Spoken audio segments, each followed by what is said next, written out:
Quand j'étais gamin, j'adorais beaucoup danser et écouter la musique. Je préférais ces activités plus que tout le monde. D'ailleurs, j'ai eu pas mal de problèmes avec les parents et les frères parce que j'avais tendance à privilégier cette ambiance musicale au lieu des réunions et conversations en famille. Tout ce qui m'incombait était cette sérénité, cette tranquillité, cette harmonie si relaxante quand j'écoutais de la musique. À l'époque, papa avait un studio où il gardait des cassettes de Michael Jackson, Stevie Wonder et plein d'autres artistes. J'avais cette habitude de m'enfermer dans cette chambre pour avoir un moment solennel avec ces musiques-là. Et à un certain moment, je me mettais à chanter et à danser seul et là, plus rien n'avait plus d'importance, même pas manger. Pour des raisons que j'ignore, en grandissant, cette pratique s'est interrompue jusqu'à la classe de seconde, quand je fais la rencontre d'un aîné appelé Sama Leslie. Un aîné qui incarnait tout ce que j'étais en cachette, c'est-à-dire teint noir, audacieux, prétentieux, populaire, récalcitrant, extroverti. À une kermesse, nous étions sur la piste de danse, en train d'exhiber nos meilleurs pas de danse à la mode. Nous nous amusions à nous clasher les uns contre les autres pour essayer d'épater les nanas. J'étais plutôt bien parti jusqu'à ce que je tombe sur cet élève de la classe de première qui dansait comme un dieu. C'était lui, Sama Leslie.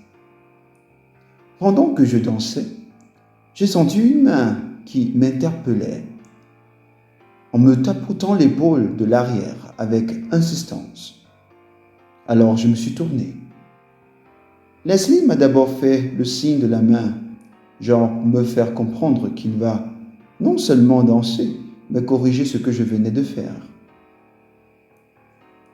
Il a même osé descendre mon pantalon, comme dans le film de danse You Got Served. Si rapidement, je ne me suis même pas rendu compte. J'étais sûrement un peu trop concentré sur ces pas de danse inédits. Je me souviens encore du rire moqueur provenant de mon entourage. Depuis ce jour, rien n'était plus pareil. Je dansais partout, au réfectoire, au dortoir, en salle de classe, et surtout n'importe quand. Plus rien n'avait plus vraiment de sens, y compris les examens trimestriels.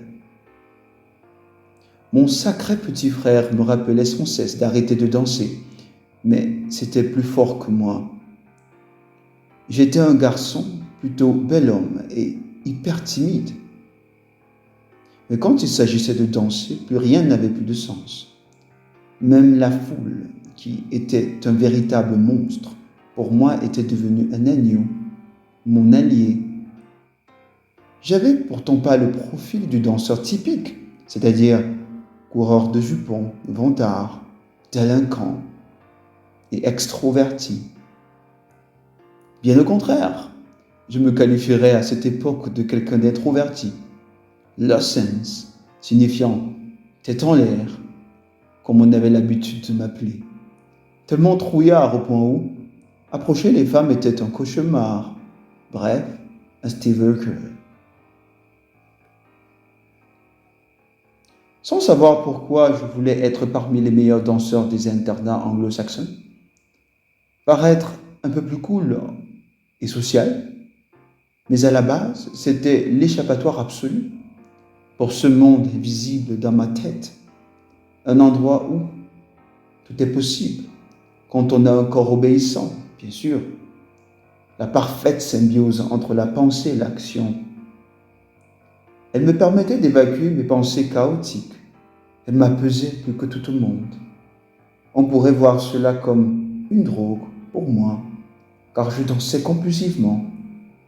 Mais on pourrait également voir comme une forme de redécouverte d'une partie de moi oubliée, en plein processus de réconciliation avec ce qui en restait.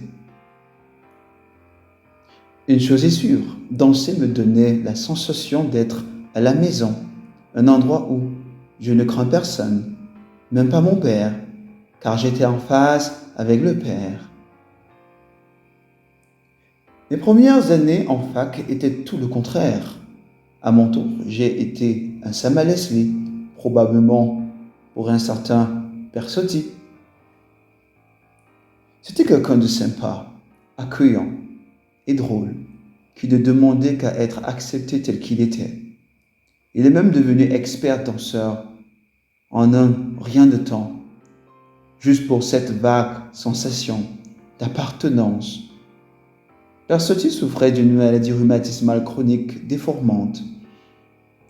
Une fois, nous avions eu un contentieux, lors duquel, dans mes élans de pseudo-confiance en moi, je lui ai dit des choses horribles, en public, qu'aujourd'hui je regrette énormément.